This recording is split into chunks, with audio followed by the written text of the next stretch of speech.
speed. And it's yours. Away. Well, Michael, first of all, your reaction must be delighted. My reaction is truly one of great delight because this year is it's a very tough year. I mean, apart from the quality of performances that have been nominated, when you're waiting to be nominated, there are a lot of performances that weren't nominated out there, which were absolutely wonderful. To me, I mean, getting nominated in this category this year, it's almost like getting the Oscar. Not quite the same, but it's almost. The Sidehouse Rules, I mean, all the pre-hype has all been about The Talented Mr. Ripley, which has done very little and about American Beauty. There hasn't been that much about Sidehouse Rules. Why do you think that? Sidehouse Rules took off on its own. It wasn't until people saw it. It didn't have the high energy thing of loads of stars. It was a small movie about an orphanage. And people didn't know really what to make of it who hadn't read John Irving's book. But then they started to see it, and it grew from there. I mean, when we first went out, we're not Indiana Jones and the Lost Ark, you know. We went out in 300 cinemas in the States, and as it went, it usually after the first week you drop. We kept doubling, and then putting it out in more cinemas. And so it's a film that has grown on people, rather than being dumped on them or hyped on them or anything. There's been very little hype about it. But Miramax are very good at marketing pictures. I think they hype it without you noticing. I'm surprised that this is your first American role. Yeah, I've never played American before. I've always been afraid of the accent.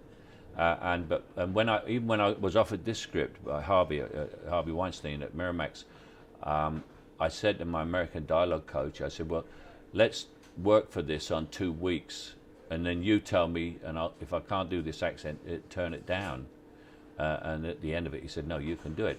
Mind you, it was quite difficult, because at the beginning he said to me, can you do an American accent? And I said, yes. He said, do it. So I did it. He said, that's California. You've got to be East Coast, Maine. And then he did it for me, and I couldn't tell the difference. So I was in real trouble. But he was a great coach. In terms of, I suppose now you got the Oscar nomination for the first. You're going to be doing all American. Well, I don't know. I've been offered a couple of American parts, yeah, but I like doing it now. I can do it. I mean, it's not that difficult. But the movie I'm doing now, Shiner, here, we're on location on the set of Shiner, is East End Gangster. So I'm back to very familiar territory for me. So, but I just take it as it comes, really, and really, it doesn't matter what the accent is; it's what the part is. Really, is the part worth doing, and is the picture worth doing? That's what the criteria are for me. Final question, Michael. Just when you've been in the business 4 decades, yes. What does an Oscar nomination mean to you? Oh, it is tremendous. I've been this is my 5th nomination, and I've lost 3 times and won once. And now I've got to go. I'm going to go out in 6 weeks, and I'll sit there. I have my loser's face ready, which is a nice smile. You applaud like that. Wonderful. But you got your speech ready as well. No, I think that I never have a speech ready for anything. I extemporize. I give very good speeches, but I make them up as I go along. I never write them. And I think it's bad luck at an Oscar to have a speech ready.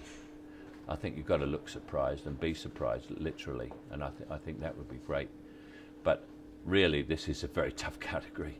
I don't think it's worth writing a speech for. Well, we'll all be wishing you luck. Well, thank you. Thanks very much. Cheers. Thanks for talking. Okay. All right. That's marvelous. Thanks so much.